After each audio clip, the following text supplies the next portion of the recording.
The unlikely Guardian lander transport shuttle's engines died with a mechanical wheeze as Dr. Sarah Martinez stepped onto the landing platform of Zephyr Research Station.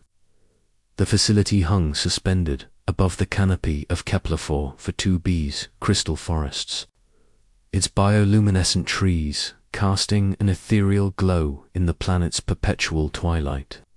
Sarah adjusted her research pack and gazed up at the station's organic architecture, grown rather than built from the planet's living coral metal. Station Commander Dexwill, a towering Arcanian with 4 arms and skin like polished obsidian, greeted her at the airlock. His species had evolved from pack hunters, but millions of years of civilization had refined their predatory instincts into protective ones. They were the galaxy's premier wildlife conservationists, which made the current crisis all the more troubling. Dr. Martinez, thank you for coming, Dexwill said, his voice carrying the harmonic overtones typical of his people. The situation with the cubs has grown desperate. Sarah nodded, following him through corridors lined with living walls that pulsed with gentle bioluminescence. Your transmission mentioned poaching activity. I thought this system was under Galactic preserve protection. It is, Dexwill replied grimly. But the Syndicate cares little for laws when profit is involved. The crystalline wolves are nearly extinct. Only 7 cubs remain in the entire galaxy, and they're all here. They entered the observation deck overlooking the preserve habitat. Sarah's breath caught in her throat. 7 creatures, each about the size of a large dog, moved through an enclosure that mimicked their natural crystal forest environment. Their furs seemed to be made of living gemstones, shifting from deep sapphire to emerald green as they moved. Each step left tiny crystalline footprints that glowed briefly before fading. They're magnificent, Sarah whispered, and worth 50 million credits each on the black market, Dexwill added bitterly. Their crystal fur can be harvested and regrown, making them living treasure mines. The cubs are too young to survive harvesting, so the Syndicate simply kills them and takes what they can. Sarah's jaw tightened. As a xenobiologist specializing in endangered species, she had seen too much senseless destruction. What's the security situation? 3 Syndicate ships were detected at the system's edge yesterday.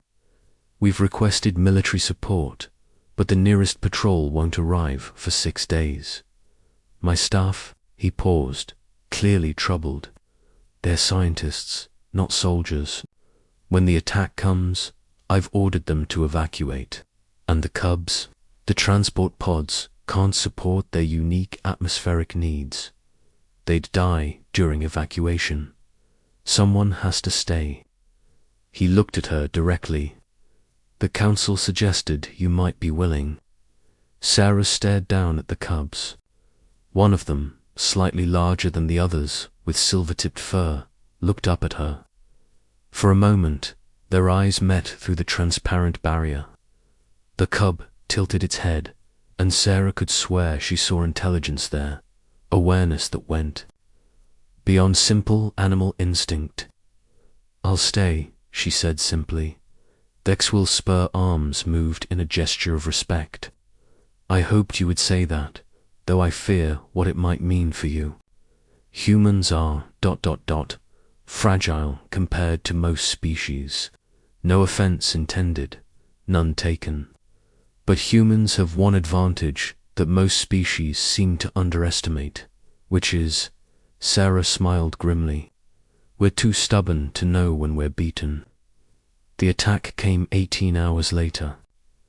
Sarah had spent that time in the habitat with the cubs, earning their trust through patience and gentle consistency. The silver-tipped one, whom she'd named Crystal, had even allowed her to touch its fur. The sensation was unlike anything she'd ever experienced, warm and soft, like normal fur, but with an almost musical vibration that seemed to resonate with her bones. The station's alarm system screamed to life at 0400 hours. Through the habitat's transparent walls, Sarah could see 3 angular shapes descending through the atmosphere, their hulls glowing red-hot from entry friction. The Syndicate ships were sleek predators, built for speed and intimidation rather than comfort. "Dr. Martinez, you need to reach the emergency shelter," Dex Will's voice crackled through her communicator. "We're detecting at least 30 armed boarders." "I'm not leaving them," Sarah replied, checking the simple energy pistol the commander had given her. It felt pathetically inadequate in her hands. "The habitat's shields will hold for perhaps an hour after that.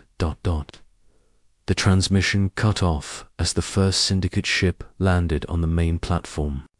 Through the station's living walls, Sarah could hear the distinctive whine of plasma cutters beginning their work.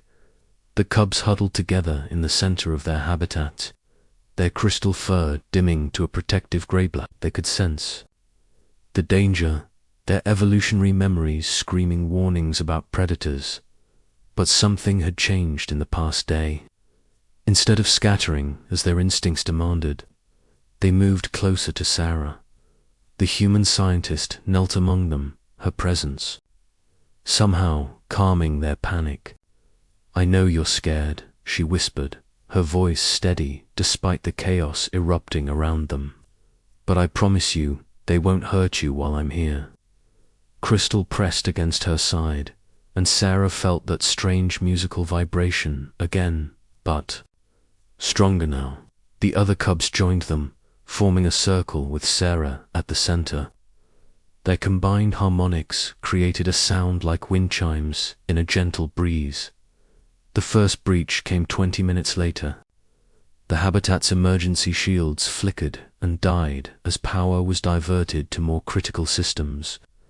The airlock hissed open, and 3 figures in black tactical armor stepped through. They moved with the predatory grace of professional killers, their weapons tracking methodically across the artificial landscape.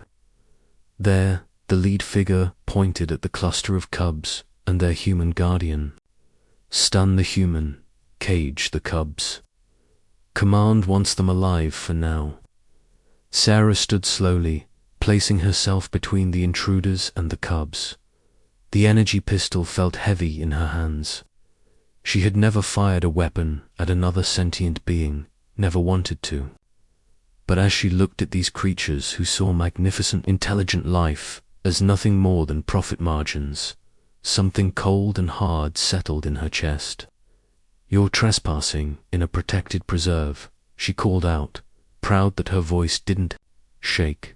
"Leave now, and this doesn't have to get ugly." The lead hunter laughed, a harsh sound that echoed off the crystal formations. "A human. They left one fragile little human to guard the most valuable creatures in the galaxy. This is almost insulting, almost," Sarah agreed, "but not quite." The first hunter raised his stun weapon. Sarah was already moving, diving behind a cluster of crystal trees as blue energy bolts seared the air where she'd been standing. The cubs scattered with liquid grace, their natural camouflage making them nearly invisible among the crystal formations. What the hunters didn't expect was coordination. As Sarah traded shots with them from cover, the cubs began moving with purpose. Crystal appeared behind the leftmost hunter, her paws somehow interfering with his armor's power systems. The suit went dead, and the hunter stumbled, suddenly carrying 50 pounds of useless metal. The second hunter spun toward Crystal, but another cub had already severed his weapon's power cable with precise application of crystalline claws. Sarah took the opportunity to put 2 energy bolts center mass into the third hunter's chest plate, sending him crashing into a mineral formation asterisk. But this was just the beginning. Sarah's communicator crackled with panicked reports from throughout the station. More hunter teams were breaching every level, systematically searching for anything valuable. The cubs were their primary target, but they wouldn't hesitate to strip the station bare of anything worth selling. Dr. Martinez Dexwill's voice was tight with pain. "They've taken the command center. I'm trapped in Science Lab 7 with the rest of my team.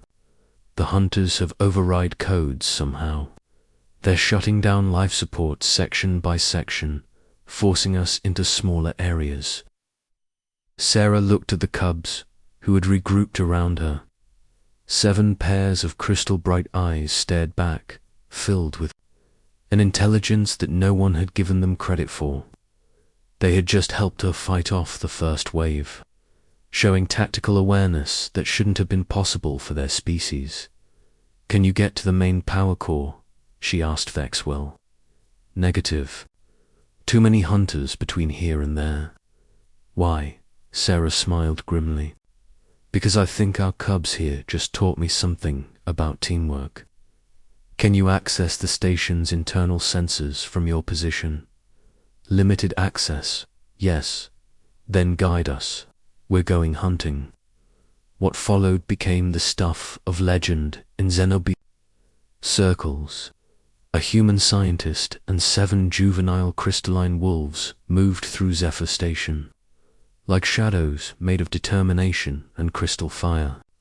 The cubs' natural abilities, enhanced by Sarah's tactical thinking and their newly discovered pack loyalty, proved devastating against hunters who expected easy prey.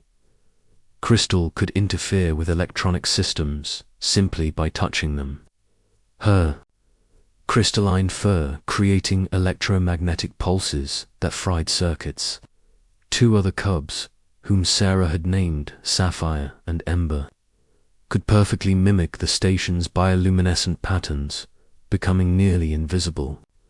The remaining 4 worked as a coordinated unit, their combined weight and crystalline claws capable of tearing through armor plating. But it was their protection of Sarah that truly amazed witnesses who later reviewed the security footage. Whenever she was threatened, the cubs moved to shield her, their own safety secondary to their adopted pack leader's survival. They had bonded with her on a level that transcended species, recognizing something in the human's fierce protective instincts that resonated with their own deepest nature. By the end of the first day, 6 hunter teams had been neutralized. The cubs had suffered no casualties, and Sarah bore only minor injuries, but the real battle was still to come. The main syndicate force was regrouping on their ships, preparing for a final assault that would overwhelm the station's defenses. Through sheer numbers, as Sarah tended to a small cut on Crystal's paw, the cub looked up at her with eyes that held too much awareness for a simple animal. The musical vibration of the cub's harmonics filled the temporary shelter they'd established in an abandoned laboratory. "I know," Sarah whispered, understanding somehow passing between them. "Tomorrow will be harder. But we're not just fighting for survival anymore, are we? We're fighting for something bigger." The cub's crystalline fur began to pulse with soft, determined light. Outside, the syndicate ships powered up for the final assault. But in that small laboratory, surrounded by 7 impossible creatures who had chosen to trust her, Dr. Sarah Martinez began planning the kind of desperate gambit that only a human would be crazy enough to attempt. The forest of Kepler-4 for to be fell silent as predators prepared to face something they had never encountered before. A human who had found something worth dying for. Asterisk, when humanity stands guard, dawn came slowly too. Kepler-4 to be, the system's binary stars casting double shadows through the crystal forests. Sarah woke to find Crystal pressed against her side, the cub's crystalline fur providing warmth in the station's cooling corridors. Power had been gradually failing throughout the night as the syndicate ships maintained their siege systematically. destroying external generators and solar collectors through the laboratory's windows. She could see all 3 enemy vessels positioned around the station like mechanical vultures. Smaller craft buzzed between them, ferrying additional troops and equipment.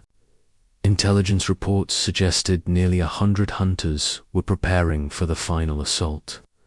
Against them stood 1 human scientist, 7 juvenile wolves, and Commander Vexwill's handful of non-combat staff. The odds were mathematically impossible. Sarah had run the calculations 3 times, hoping for a different result. Even if every shot she fired found its target, even if the Cubs performed with the same coordinated precision they'd shown yesterday, the numbers were overwhelming. But humans had never been particularly good at accepting mathematical certainty. Dr. Martinez Dexwill's voice crackled through a heavily encrypted channel. "I'm reading massive energy buildup in the syndicate ships. They're preparing to cut through the station's main support structure." Sarah looked at the Cubs, who had arranged themselves in a protective circle during the night. Their crystalline fur pulsed in synchronized patterns, creating a light show that was both beautiful and somehow purposeful. She had begun to suspect that their harmonics were more than just instinctive behavior. The patterns were too complex, too responsive to external stimuli. "Commander, I need you to do something that's going to sound insane." At this point, Dr. Martinez, insane might be our only option. "I need you to open all the airlocks. Every single one, station-wide." The silence that followed lasted nearly 10 seconds, that would decompress most of the station. "We'd all be dead in minutes." "Not all of us," Sarah said quietly. "The Cubs. Species evolved in lotmosphere environments. They can survive in near vacuum for hours. And I've got an environmental suit." "But why would you want to understanding?" dawned in Nexwell's voice. "You're going to use the decompression as a weapon. The syndicate hunters are expecting to fight us in enclosed spaces, room by room. They're not prepared for zero atmosphere. Combat in open structure. Their armor is designed for protection, not maneuvering in vacuum. It's suicide, Dr. Martinez. Even if the plan works, you'll be outnumbered 50-1 in open space." Sarah looked down at Crystal, who was watching her with those impossibly intelligent eyes. The Cub tilted her head, and Sarah could have sworn she saw approval there, understanding, a recognition that sometimes the only way to protect what you love is to risk everything. "Maybe," she said, "but humans have a saying, sometimes the shepherd has to become the wolf."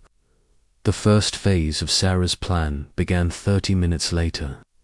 Using her access codes, she triggered maintenance protocols throughout the station, causing doors to seal in specific patterns that would funnel the incoming hunters into predetermined areas. The Cubs spread out through the station's superstructure, taking positions in locations that would become strategic advantages once the atmosphere vented through the laboratory's reinforced windows. Sarah watched the syndicate assault craft dock. With the station's main airlocks, armored figures poured through, moving with military precision through corridors they expected to control within minutes. They were professionals, veterans of countless raids on poorly defended research stations. They had never fought a human defending her adopted pack. Initiating atmospheric purge in 10 seconds, Bexwell announced from his sealed emergency shelter. "Dr. Martinez, are you certain about this?" Sarah sealed her environmental suit's helmet and checked the exotic matter charges she'd jury-rigged from the laboratory's equipment. The Cub's crystalline fur had shifted to a deep, almost black coloration that would make them nearly invisible against the station's dark superstructure. "I'm certain, Commander. Take care of your people." The station's atmosphere vented explosively. Through dozens of airlocks simultaneously, emergency systems screamed warnings that no one could hear in the sudden vacuum. The carefully orchestrated decompression created currents of escaping gas that caught the Syndicate hunters completely off guard. In the enclosed corridors, armored figures tumbled helplessly as the atmosphere that had supported their movements vanished. Their suits were designed for protection against energy weapons and physical impacts, but they were suddenly operating in an environment their training hadn't prepared them for. Sarah and the Cubs, however, moved through the chaos like they belonged there. The Cubs' natural adaptations allowed them to navigate zero-gravity environments with liquid grace, using their crystalline claws to grip surfaces and change direction with impossible agility. Sarah's environmental suit, designed for research in hostile atmospheres, gave her mobility the hunters' combat armor couldn't match. The first engagements were brutal and swift. Syndicate hunters found themselves fighting enemies who could appear from any direction, strike with precision, and vanish into the station's superstructure before return fire could be coordinated. Crystal and Sapphire worked as a team, using their electromagnetic interference abilities to disable armor systems, while their packmates attacked with coordinated strikes. But Sarah's real advantage wasn't superior equipment or numbers. It was something that the Syndicate's professional killers couldn't understand or counter. She was fighting for something beyond profit, beyond survival, beyond rational calculation. She was fighting with the desperate love of a mother protecting her children. When a hunter team cornered Ember in the station's power distribution center, Sarah appeared behind them like a ghost made of fury and determination. Her improvised explosive charges, crafted from laboratory equipment and crystalline components the Cubs had somehow provided, tore through their armor with devastating efficiency. When another group tried to retreat to their assault craft, they found their path blocked by a coordinated ambush. Sarah had learned to read the Cubs' harmonic communications, understanding their tactical language on an intuitive level that bypassed rational thought. They moved together like extensions of her will, striking with precision that seemed almost supernatural. The turning point came when the Syndicate commander finally understood what he was facing. Captain Voss, a scarred veteran of a dozen species conflicts, watched his carefully planned assault dissolve into chaos through his ship's tactical displays. Half his teams had gone silent. The other half were reporting impossible things. A human who fought like a demon, creatures that seemed to phase in and out of existence. Coordinated attacks that suggested intelligence far beyond what their species profiles indicated.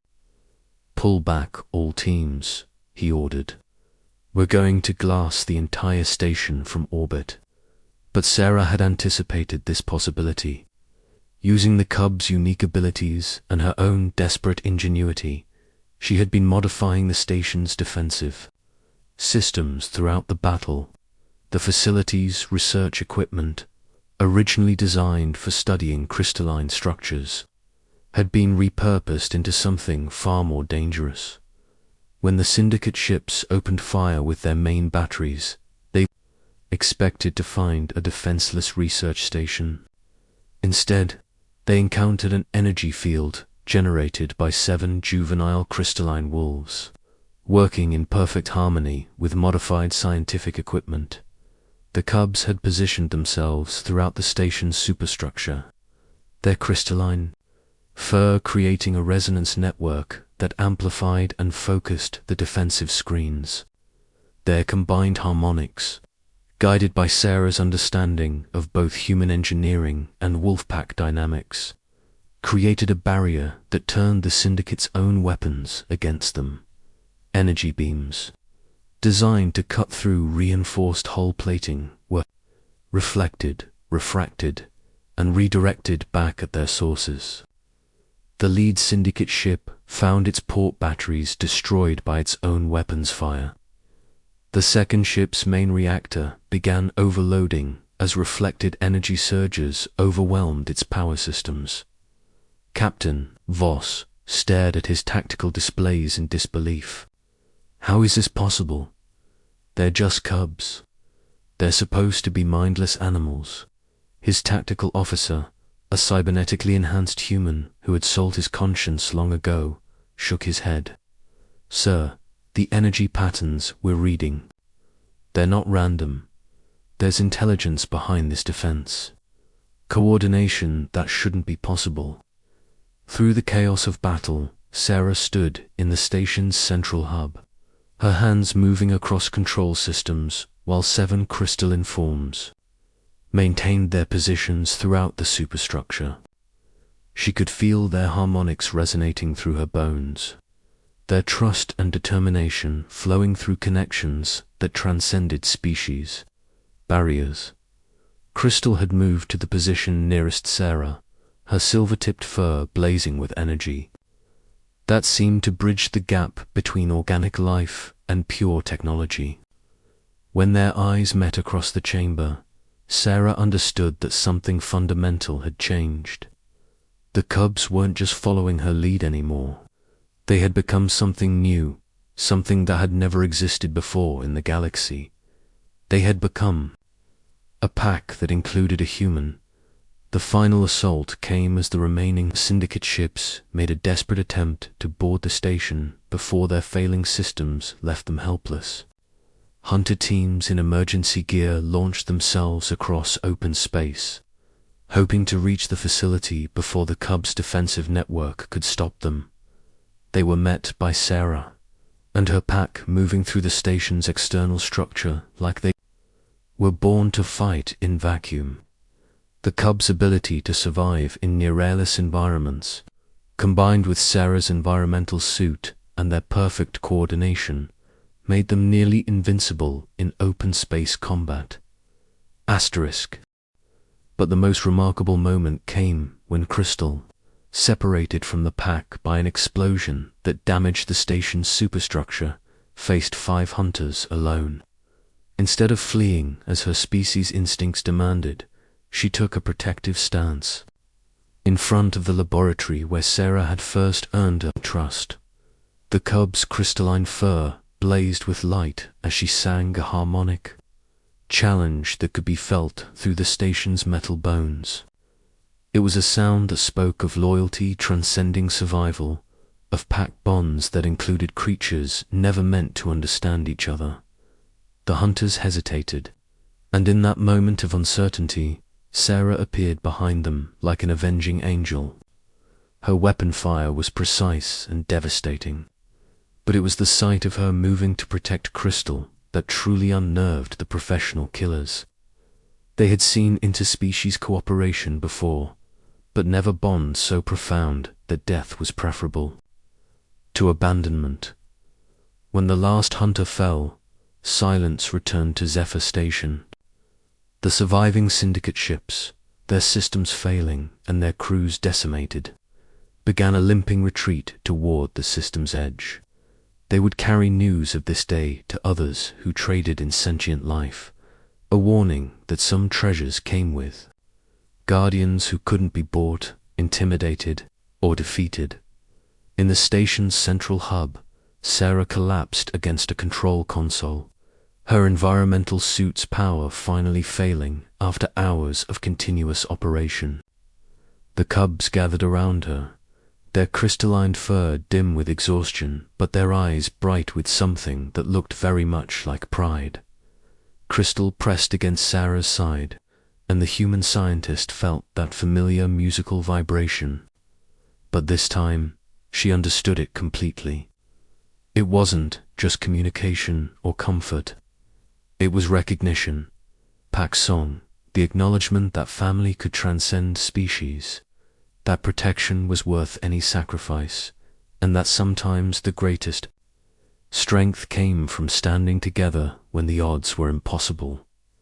Commander, Dexwil found them there 6 hours later when rescue ships finally arrived.